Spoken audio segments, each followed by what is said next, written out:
very pleased today to introduce Sarah Harmer, who's the co-chair of the Reform Gravel Mining Coalition.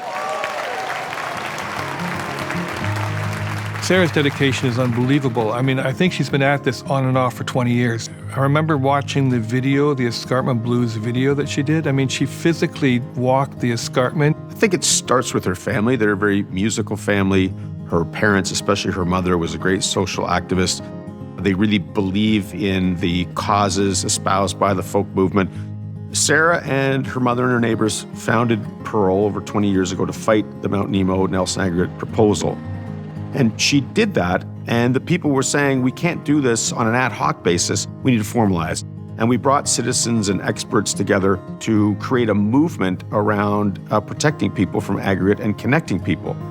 Aggregate is anything we use to make concrete or build our roads. It's primarily gravel, but the carbon footprint on gravel is absolutely enormous. Extraction of gravel in quarries from blasting creates dust, which is a carcinogen. There's no safe limit of exposure. It causes respiratory diseases and cancer over the long term. Government policy does not require a gravel mining company demonstrates there's need for the gravel they're producing. There's an almost 40-year supply of gravel that's already been licensed. We've taken too big a bite of the apple, my generation, in terms of consuming aggregate. Sarah has blown the whistle on the industry and blown the whistle on government. We all have an obligation to think globally and act locally, and Sarah is the embodiment of that. She is fierce in standing up for her community and standing up to the greedy gravel Goliaths.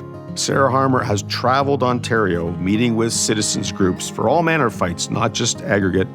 She's involved in Indigenous rights. She's been part of my work to deal with Aboriginal cultural heritage. She supports many other different social justice causes. I expect 20 years from now, we'll be talking about Sarah Harmer in the same way that we talk about David Suzuki or Bob Hunter, some of the real great leaders of the environmental movement. What I always like to say to people is that there's a contest going on over our future. There are those who are trying to protect the environment and work for social justice, and there are those who are working to undermine that. I so appreciate Sarah for calling out to people, both in her activity, in her advocacy, and her singing, to come join the struggle for a just, livable future.